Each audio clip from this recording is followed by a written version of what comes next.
Buenos días, vamos a ingresar a hacer una serie de videos con respecto del estudio de la anatomía. Está dedicado a estudiantes de anatomía de primer año de medicina. Concepto de anatomía. La anatomía es la ciencia que estudia la forma y la estructura del cuerpo humano. El término anatomía es muy antiguo y deriva del griego anateimei, anatomos, que quiere decir cortar a través, significados que se asimila a la palabra disecar, del latín disecar y cortar. En sus orígenes y durante mucho tiempo la anatomía se basó únicamente en la disección del cadáver. Sin embargo, la anatomía debe estar orientada hacia el sujeto vivo, hacia la comprensión de las formas y estructuras del organismo vivo. Por eso las modernas técnicas de imagen que permiten contemplar el interior del cuerpo humano sin necesidad de abrir constituyen instrumentos valiosos para el estudio de la anatomía. La estructura del cuerpo humano se compone de los siguientes elementos: las células, que son partículas muy pequeñas y la base de la vida; tejidos, agrupaciones de células con funciones específicas; órganos formados por tejidos que realizan funciones vitales en el cuerpo.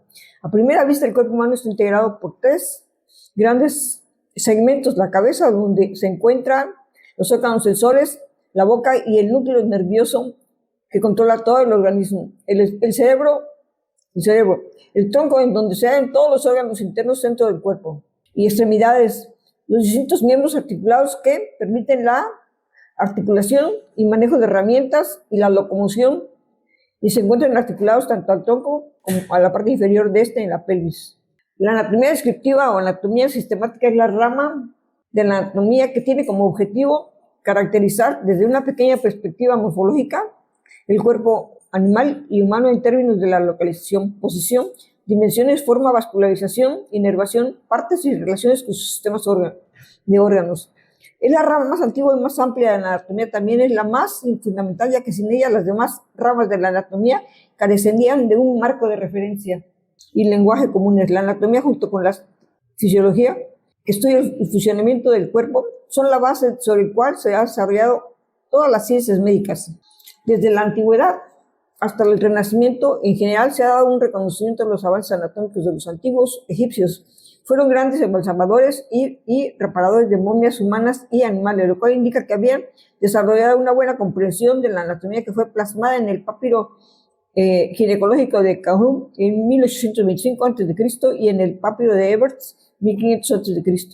En la antigua Grecia, la disección del cuerpo humano era un tabú y estaba prohibida. Ello impidió el avance de la anatomía. Lo poco que se escribió se basaba en la disección de animales, así como la observación externa del cuerpo de personas vivas y fallecidas.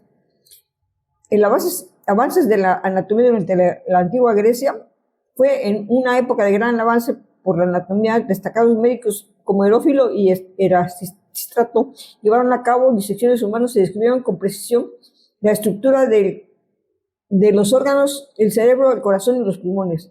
Estos médicos también realizaron importantes descubrimientos como el sistema circulatorio. Herófilo fue el primero en describir las arterias y las venas, y su trabajo sentó las bases para la comprensión de la circulación sanguínea.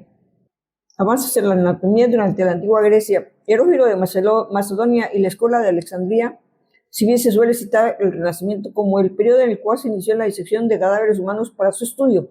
Lo cierto es que esta práctica comenzó en la escuela de Alejandría en el siglo III a.C., una de las pocas ciudades del mundo conocido en donde no era una práctica prohibida. La antigua Grecia fue una época de gran avance en la anatomía. Destacados médicos como Herófilo y Erasístrato llevaron a cabo disecciones humanas y describieron con precisión estructuras de órganos como el cerebro, corazón y los pulmones. Estos médicos también realizaron importantes descubrimientos como el sistema circulatorio. Herófilo fue el primero en describir las arterias y venas. Su trabajo sentó la base para la comprensión de la circulación sanguínea.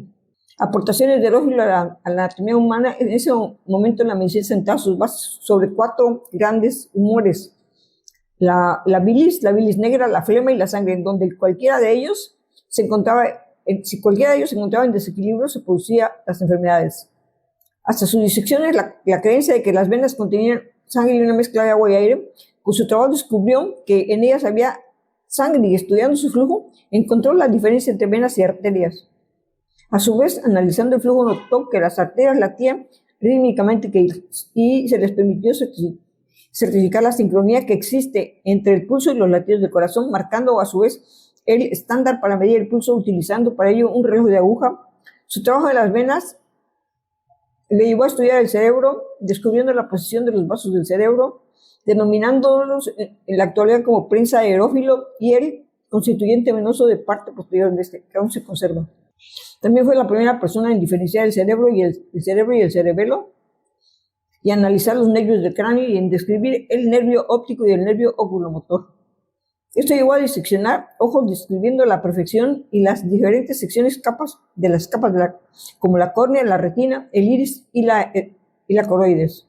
Erásteto fue el primero en afirmar que la inteligencia no se encontraba en el corazón, sino que se encontraba en el cerebro, que además su estudio del encéfalo le permitió describir las meninges del cuarto ventrículo, los plexos coroideos y la confluencia de los senos cerebrales. También fue quien dominó al duodeno y estudió el hígado, el páncreas, el tracto digestivo y las glándulas salivales. Nerófilo se le constituye el mayor estudio realizado sobre su sistema reproductivo. Aquí se le contribuye a su descubrimiento del óvulo. Otras fuentes le atribuyen más de 9 tratados de anatomía, pero todos desaparecieron en el incendio de la Biblioteca de Alejandría a manos de Julio César en el año 438 a.C., cuando durante la Segunda Guerra Civil de la República Romana, los soldados romanos incendiaron sus naves con el fin de bloquear la flota de Ptolomeo XIV, el hermano de Cleopatra, con la mala suerte que el fuego se extendiera y alcanzara la Biblioteca de Alejandría. Iván Nafis nació en Damasco en 2005 y murió en el Cairo en 2088. Es médico árabe y estudió medicina en Damasco. Su carrera profesional se desarrolló en Egipto, donde fue jefe de los médicos y más tarde estuvo al frente del Hospital Nasiri del Cairo. Al-Nafis es conocido por sus estudios sobre fisiología y medicina. Su voluminoso libro sobre el arte de la medicina titulado Katib o Shamil incluye secciones específicas sobre técnicas quirúrgicas y sobre las obligaciones de los médicos con sus pacientes. También describió diversos tratados sobre enfermedades oculares, sobre la dieta, así como otros comentarios a los escritos del médico griego Hipócrates. Galeno, el médico de la antigüedad, Galeno de Pérgamo, Galeno. Durante el Imperio Romano surge la figura del Galeno de Pérgamo en 1129 a 216 años antes de Cristo, más conocido como Galeno, médico cirujano y filósofo, que es frecuentemente y posiblemente el investigador de medicina más famoso de la antigüedad. Influyó en el desarrollo de varias disciplinas como anatomía, fisiología, farmacología y patología. Fue quien comenzó a realizar informes anatómicos basándose en disecciones, principalmente en monos y cerdos, debido a que las disecciones en humanos estaban prohibidas.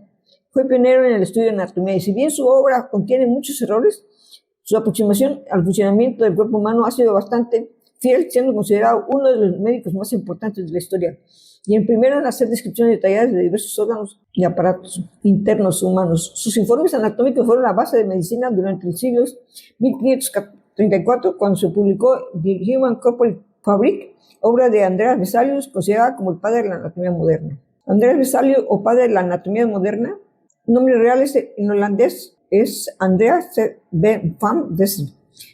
Nació en 1514 a 1564, es considerado como el fundador de la anatomía humana moderna y autor de uno de los libros de anatomía más influyentes de la historia, The Human Corporal Fabric, además de la profesor de la Universidad de Padua y médico imperial de la corte de Carlos V. Hasta la aparición de Vesalius, los textos de Galeno se consideraban inexpugnables, incluso para él, quien apreciaba y valoraba todo el trabajo que había realizado el médico griego. Sin embargo, Vesalius se centró en la disección humana como una herramienta fundamental de la enseñanza, pues creía como Erófilo en su momento que la observación era el recurso confiable del aprendizaje. La anatomía de la medicina antigua de otras civilizaciones, como las civilizaciones mencionadas anteriormente, fueron las más influyentes en el estudio de la anatomía en la antigüedad. También hubo avances en otras culturas. Por ejemplo, está la antigua China, se realizaron disecciones y se descubrieron los meridianos y puntos de acupuntura. En la medicina antigua de la India se desarrolló el sistema Ayurveda, que incluía el estudio detallado de la anatomía humana. Los médicos que describieron con precisión la estructura y función de los órganos internos. El lenguaje de la anatomía descriptiva requiere una extrema precisión, particularmente en lo que se refiere a localizaciones y disecciones de las estructuras en el espacio. El primer paso para garantizar dicha precisión y evitar ambigüedades requieren una postura de referencia estándar del cuerpo denominada posición anatómica. En esta posición el cuerpo está de pie, con los pies ligeramente separados, apuntando hacia adelante con los brazos a los lados, las palmas de las manos dirigidas hacia adelante, con los dedos juntos y rectos, la cara mirando hacia adelante y los ojos abiertos y enfocados a la distancia y la boca cerrada. El rostro tiene una posición neutra. Planos y secciones. Un plano es una superficie imaginaria que separa partes del cuerpo u órganos en dos partes. Unas secciones es cada una de sus partes separadas por un plano. Un plano coronal es aquel que está orientado verticalmente, por lo cual divide una sección anterior y otra posterior. Un plano sagital es aquel que también está orientado verticalmente y que es perpendicular al plano coronal, por lo cual divide el cuerpo en una sección izquierda y otra derecha. Si el plano pasa exactamente por la mitad, se dice que es un plano sagital medio. Un plano transversal, también llamado plano horizontal o axial, divide en una sección superior y otra inferior.